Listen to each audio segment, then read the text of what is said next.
The dream you had last night can mean one of three things. One of which I cannot say. Two of which you cannot hear. Welcome to the Night Vale Community College.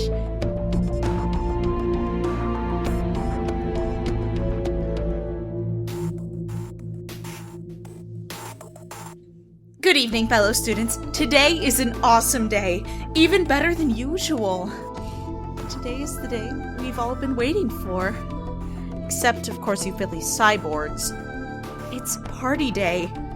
I'm your host, and you may or may not have noticed that I'm not broadcasting my show in the morning as I usually do. The reason is that I will be covering the party. As you know, as the official Night Vale Community College radio host, I have to spend all my days living in this particularly small room at the Mass Media Manipulation Center. It's a nice place. The bed only acquires sentience on Saturdays. The bathroom is nearly always in this dimension, and the desk is firm and tasty. And the walls have nicely demarcated sections which scribble random, apparently nonsensical words and occasional prophecies in blood in an unorganized manner for, you know, when one feels that little casual insanity. However, despite all of these benefits, that does mean I can no longer attend these kinds of events. But this is exactly why I decided to find my own way to party, which is, of course, doing what I do best, and the only thing I'm allowed to do. Speak to you, cool friends. Now, you might be wondering, if everyone is at the party, doesn't that mean I have absolutely no listeners right now? That not a single soul will be listening to my voice. Well, yeah. But let's not waste our precious, busy minds with such minor, very lonely, and extremely depressing thoughts. Let us be positive. Look at the Vulcan half full. I'm here with my beer, and with my many, many cameras installed at the party, and of course, everywhere else. And I will make full, top-of-the-line coverage of the entire thing, describing any unusual event that might happen, that, let's be honest, will happen. But first, a word from our sponsor. When you've passed through all the limited channels on cable, you will get bored. When you get bored, you feel like trying new things. When you feel like trying new things, you die. When you die, you become fearless and with nothing to lose. When you become fearless and with nothing to lose, you go to the dog park. And when you go to the dog park,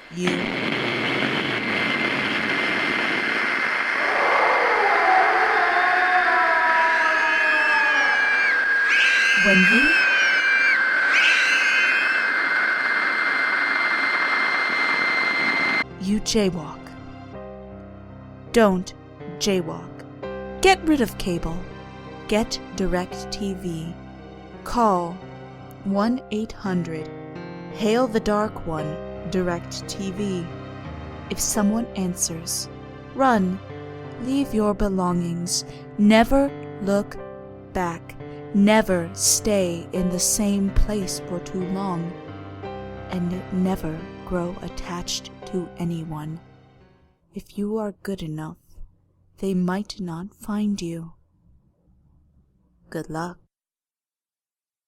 I would like to apologize to our sponsors today, since its message will possibly and very likely go unheard, since everyone is at the party, and I'm here, alone, speaking to these four walls and to the mysterious voices inside and outside my head. It's my fault. I humbly apologize for the fiasco. I'm sorry. In fact, this is just silly. I should probably end this now. No one is hearing this.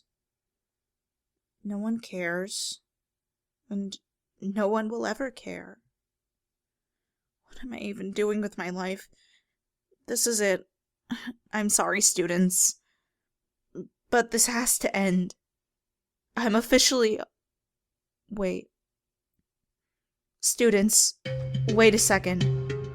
Something's happening.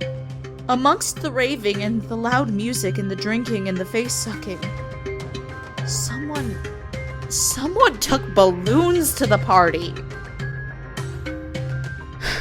Balloons, can you believe it? The balloon taker is student Mike Brandon. For shame, Mike Brandon. 3 tough dudes are mad at him, screaming in fact, shouting things like, "What are you, 5? And this is not a child's party, you not particularly smart person." This is madness. I can barely believe it. Now the whole party's stopped and people are shouting. People are crying. People are roaming in perfect circles, whispering things in languages I do not understand, but their words seem to follow a pattern, and that seems to be numbers. In descending order, that is. With an occasional fraction, Mike is now in tears, sobbing, shaking, holding so firmly to his precious balloon bag. One of the menacing dudes slapped the bag from his hands and he's trying to get it back. No! Don't try to get it. Ow. That was... Ow. Ouch. Wow. I will have to take a break and drink a nice cup of low-poison coffee now. Yes, I forgot to mention, I'm on a diet. I'll be back. Wow. Wow. I'm gonna listen to Jerry the parrot for a while. He's singing outside his normal schedule, too. I guess it's his way to party since he's also lonely and trapped inside of a prison. In his case, it's the body of a parrot. I'll be right back, students. Probably, maybe, who knows really.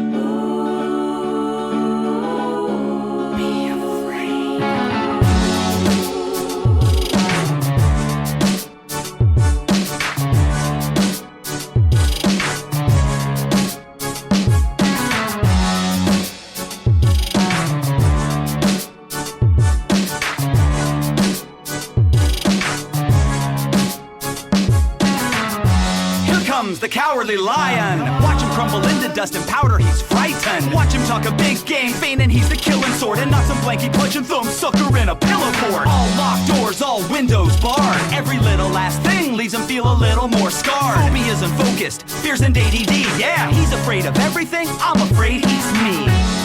When all of it's scary, when bravery's buried, whistle past cemeteries of daily dread we sing. When heartbreaks will race, when fears never face, there is no place that's safe. You're afraid of everything. Yeah, I'm afraid every day of everything and everyone. I used to be afraid of the dark, now I'm afraid of the sun. I used to flee to basements, now I hide on my roof. I used to fear the unknown, now I'm terrified of the truth. Unruly groups of youths on the train scare me more than growing older did when I was their age. Afraid of day jobs, stray dogs, and swarms of wasps and brain clots, but not as much as of New York cops. Laser pointers and terrorists disappointing my parents, and I swear it's terrifying my appointments with therapists who want to prescribe drugs that give me nightmares and shakes. I fear my mistakes, heights, thugs, spiders, and snakes. Fistfights, forest floods, and fresh blood, missing flights and ERs, bedbugs, landlords, handguns, prisons, dentists, tetanus, EPAR, red rum, and I'm scared I'm unstable from what I've done to my health. Knowing what I'm capable of, I'm afraid of myself. When all of it's scary, when bravery's buried, whistle past cemeteries of daily dread we sing. When heartbreaks will race, when fears never face, there is no place that's safe. You're afraid of everything. I get the chills when unlisted digits hit up on my phone. I'm scared witless of both commitment and of being alone. Horrified of my ex-wife, mortified by my sex life, and of what I did the day before, but more for the next night. Petrified of failure, but less than of success.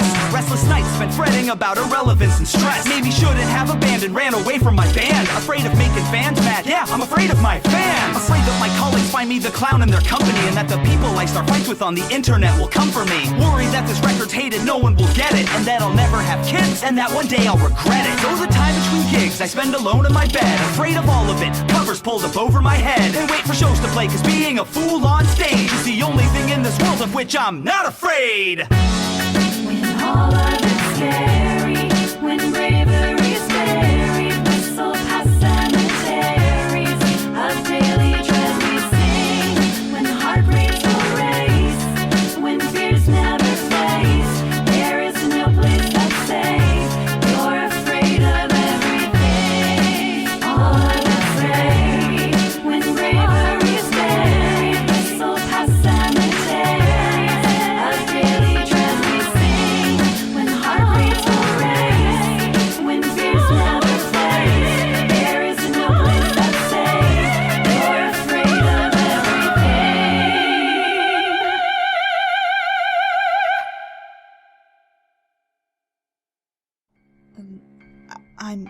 I'm back. Sorry, students. I just had to sit back and think for a second.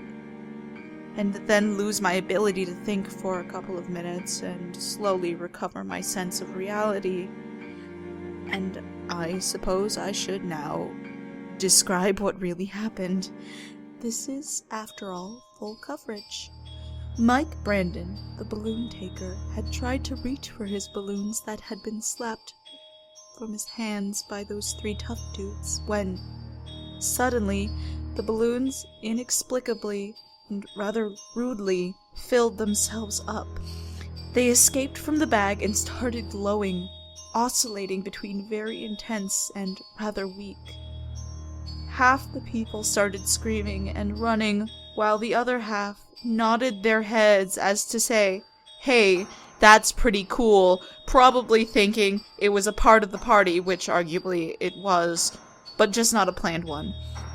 A voice made itself heard. It was as strong as an earthquake, if we've ever felt one, which we didn't, and was coming from everywhere and nowhere at the same time.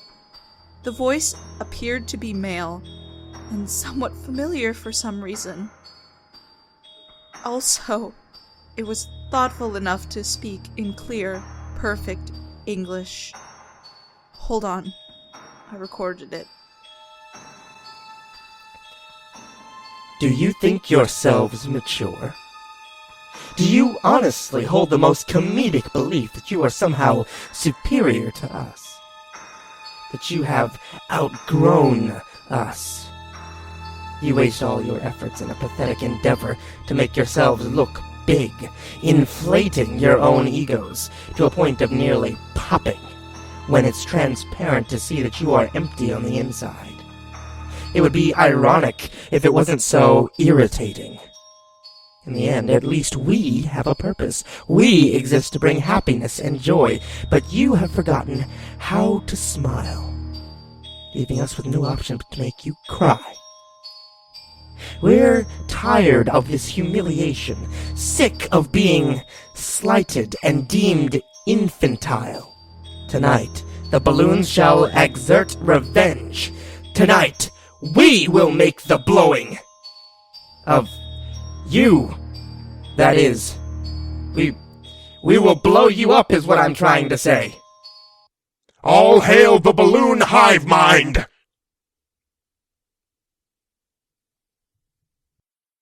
After that, my friends, it was a massacre. Students were suffocated, filled with water, thrown against the wall. Some flew away as smaller balloons cried for losing them. Some were popped up by the meaner, colorful monstrosities. Students tried to put up a fight, but in the end, we are only human, and ghosts, and angels, and perhaps some dragons. Not cyborgs. No, not on this party. Sadly, in the end, no partying life was spared, while the balloons just suffered 2 losses, neither of them major, assuming their hierarchy is size-based. They are now leaving the unknown center annex, directing themselves towards the hall. So if by any chance any survivor is listening to this, whether it be someone who cowardly fled the party upon the realizations that the balloons were talking, a dork, a filthy cyborg, or someone who generally doesn't like parties, I advise you, run, hide, and trust no balloons, as trustworthy as some of them might be. This show is now coming to the end, students, and I can only hope that the dead will find peace and that the survivors will continue to survive. Be strong, fellow friends, and do not back down. We have made it through many parties before, and I can assure you that we will make it through this one. We are smart, brave people, Night Vale students. Let us not forget that. Stay tuned to hear the static frequency produced by the balloon hive mind. For now, good luck, students, and good night. And by the way, the theme of the party has just been revealed to be corpses. Luckily, everyone is dressed accordingly.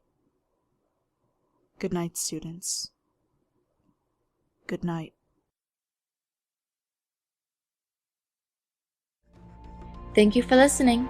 The Night Vale College Radio is a fan podcast written by Leo Falcao in homage to the Commonplace Books podcast. Welcome to Night Vale by Joseph Fink and Jeffrey Craner. Please support their show. The host's voice is Gabriela Robles. This mysterious voice in the credits is Emily Lombardi.